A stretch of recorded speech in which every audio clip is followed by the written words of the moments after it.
नेहरू को गाली देते हो, उसी नेहरू ने आपके सबसे बड़े पूर्वज, आपकी पार्टी के संस्थापक श्यामा प्रसाद मुखर्जी को कश्मीर मामलों का मंत्री बनाया। वाह वाह वाह वाह। और जब हम वियना में गए अपना पक्ष प्रस्तुत करने के लिए, तो पूर्ण बहुमत की सरकार के बाद भी नरसिंह राव ने अपनी पार्टी के किसी आदमी को नहीं भेजा।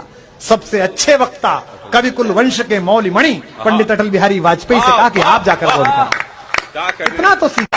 नेहरू जी का जन्मदिन था, सारे बड़े कवि आए हुए थे हिंदुस्तान के। बच्चन जी ने कवि गोष्ठी रखी थी, नागार्जुन आए हुए थे किसी संदर्भ में। नागार्जुन मिलने गए थे बच्चन जी से, तो इंदिरा जी उनको सुन चुकी थी शांति निकेतन में, इंदू कहते थे। तो इंदू जी बुलाने आई कवियों को कि भैया प्रोग्राम शुरू होने वाला, जैसे आपको हमको तबस्सुम जी कहने आई थी आइए।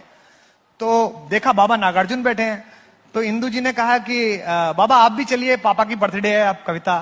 तो नागार्जुन ने कहा, जवान नागार्जुन ने, कि इंदू तुम्हारे पिताजी हमारी कविता सुन नहीं पाएंगे। अब इंदिरा जी तो बहुत शालीन थी और स्वीकार करने वाली थी। इंदिरा जी ने कहा नहीं नहीं कोई बात नहीं, आप चलिए, सब स्वीकार करेंगे, आप चलिए, मेरा इसरार किया। बच्चन जी ने भी शर्मा शर्मी कहा कि चलिए चलिए।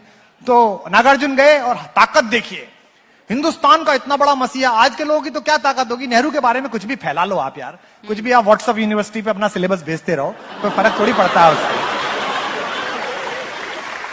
हिंदुस्तान की आजादी के आंखों को भाखड़ा नागल बांध और IIT IIM का ख्वाब देने वाला आदमी अगर आपको पसंद नहीं है, तो ये आपकी दिक्कत है भाई, हमारी दिक्कत नहीं है। ये आपकी दिक्कत है। देखता वालों, क्या कहने वाले का कलेजा होगा और क्या सुनने वाले का जब्त होगा। वो आदमी जिसे नासिर टिटो दोनों सलाम करते थे, वो आदमी जिसे अमेरिका और रूस अपने खेमे में लेना चाहते थे, वो आदमी जो गांधी का दत्तक पुत्र माना जाता था, वो आदमी जिसे प्रोफेसर लास्की प्यार करते थे, इकोनॉमिक्स के, लंदन कॉलेज ऑफ इकोनॉमिक्स के, उस आदमी को सामने बिठाकर एक नौजवान शायर नागार्जुन ने कविता पढ़ी, वतन बेचकर पंडित नेहरू फूले नहीं समाते हैं, फिर भी गांधी की समाधि पर झुक झुक फूल चढ़ाते हैं। और ये नेहरू ने सुनी।